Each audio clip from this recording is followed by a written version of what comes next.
Hello students, welcome to CET chemistry classes.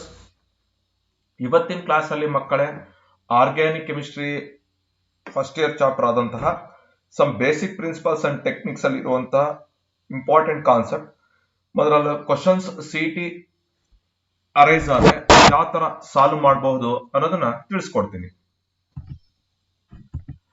Organic compounds ನ ಎರಡ್ ತರ ಕ್ಲಾಸಿಫೈ ಮಾಡ್ತೀವಿ: ಆಲಿಸೈಕ್ಲಿಕ್ ಅಥವಾ ಓಪನ್ ಚೈನ್ ಕಾಂಪೌಂಡ್ಸ್, ಸೈಕ್ಲಿಕ್ ಅಥವಾ closed chain compounds.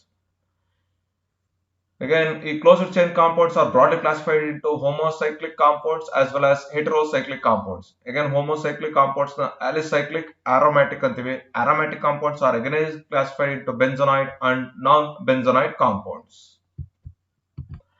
Valency of carbon plays a very important role.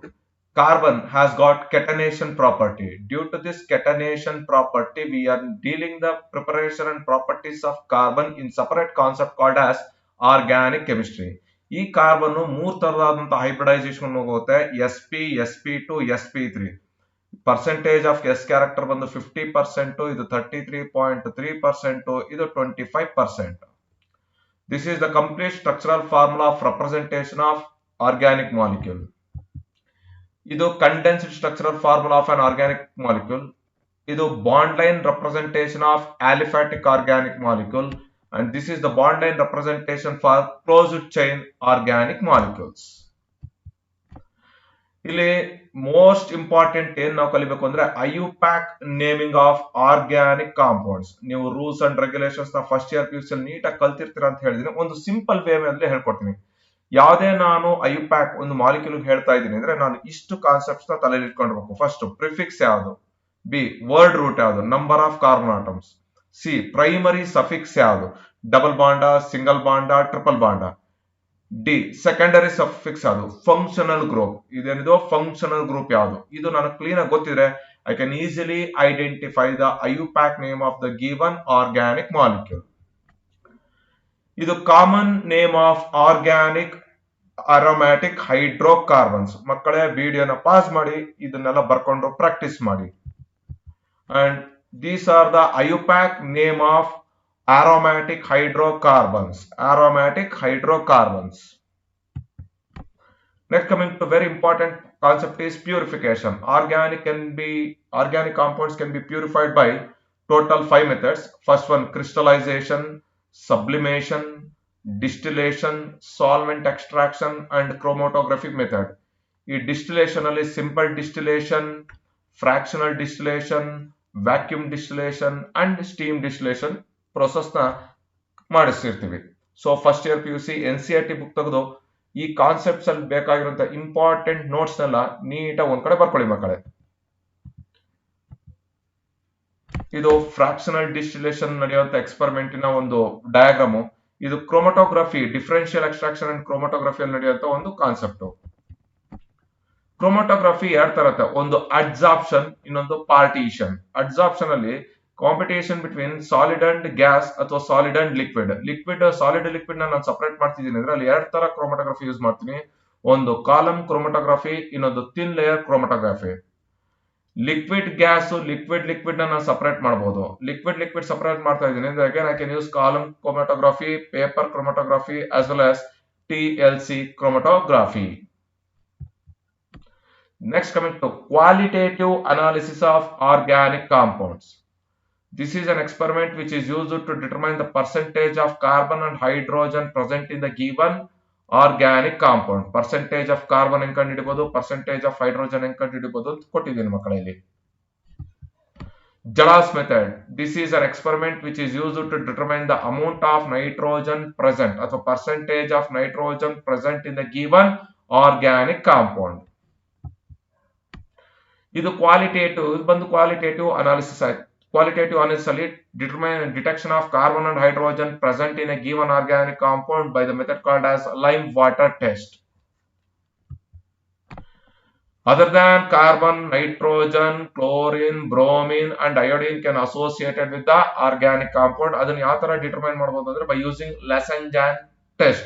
Sodium fusion extraction test ನ use ಮಾಡ್ತೀವಿ. ಏನು, sodium is heated, organic compound is heated with sodium, The sodium get fused with this organic compound to form sodium cyanide. This extract, along with this extract, ಏನೇನಿರ್ಬೋದು ಅಂದ್ರೆ iodine ಇರ್ಬೋದು, chlorine ಇರ್ಬೋದು, ಬ್ರೋಮ್ ಇರ್ಬೋದು. ಅದನ್ನ ಯಾವ ತರ ಕಂಡುಹಿಡಿಯೋದಕ್ಕೆ ರಿಯಾಕ್ಷನ್ಸ್ ನಾನು ಇಲ್ಲಿ ಕೊಟ್ಟಿದ್ದೀನಿ. ವಿಡಿಯೋನ ಪಾಸ್ ಮಾಡಿ ನೀಟಾಗಿ ಬರ್ಕೊಳ್ಳಿ ಮಕ್ಕಳೇ. Estimation of halogens by Kreysz method, very important. Percentage of halogen in any compound is always equal to atomic mass of that halogen by 108 plus atomic mass of halogen into mass of silver halide formed by mass of organic substance taken into 100. Chlorine percentage ಕಂಡುಹಿಡಿತೀವಿ, bromine percentage ಕಂಡುಹಿಡಿತೀವಿ, iodine percentage ನಾವು ಈ method ಅಲ್ಲಿ ಕಂಡುಹಿಡಿಯಬಹುದು. Coming to the electronic displacement in organic compounds, there are two types of electronic displacements are there. ಒಂದು permanent, ಇನ್ನೊಂದು temporary. What are permanent displacements ಅಂದ್ರೆ inductive effect, mesomeric effect and hyperconjugation effect. ಇದು indoptometric effect and electromeric effect. Inductive effect ಅಲ್ಲಿ ಎರಡು ತರ ಇರುತ್ತೆ. ಒಂದು negative inductive effect, ಅದಕ್ಕೆ decreasing order of their inductive effect substitute group.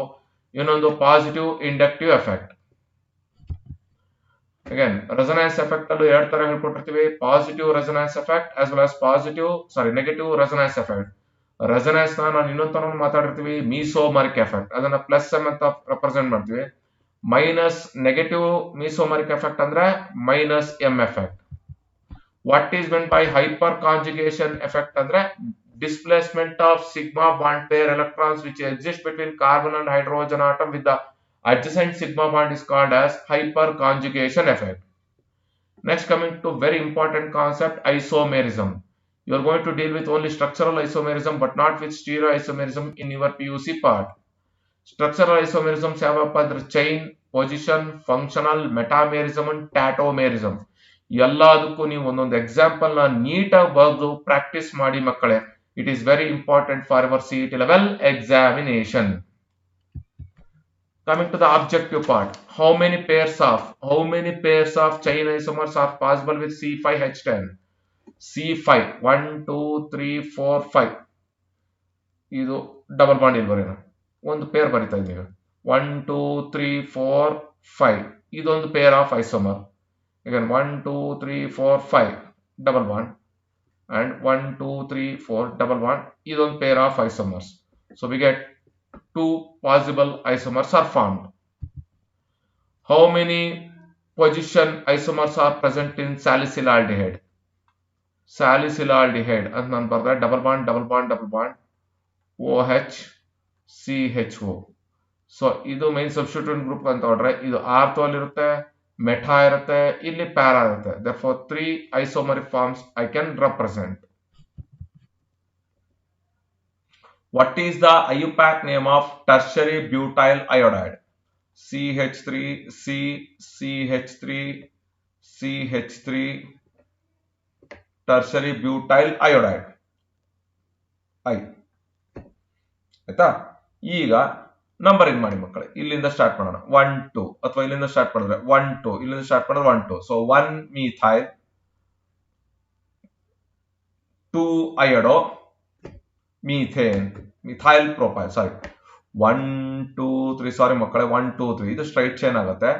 So we get 3 carbon atoms in a straight chain ಆಗಿರೋದ್ರಿಂದ 2 methyl 2 iodo propane. The IUPAC name of the compound shown below. What is the IUPAC name of the compound has shown below? ನೋಡಪ್ಪ, double bond ಯಾವತ್ತಾಗಲಿ first preference ಕೊಡಬೇಕು. 1 2 3 according to alphabetical order. Bromine ಗೆ first preference, chlorine ಗೆ last preference ಬರುತ್ತೆ. ಅಲ್ಲಿಗೆ 3 bromo 1 chloro cyclohexene.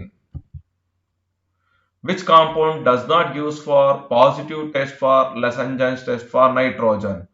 Azobenzene. ಯಾಕೆಂದ್ರೆ N double bond N ಈ ತರ ಇರುತ್ತೆ. therefore nitrogen atom cannot be removed. Liquid which decomposes below its their normal boiling point can be distilled over at lower temperature by decreasing the pressure. Resonance effect is not observed in D because it is not a conjugated system. Okay children, ಈ session ನಿಮಗೆ ಅರ್ಥ ಆಗಿದೆ ಅನ್ಕೊಂತೀನಿ. Thanks for watching the video.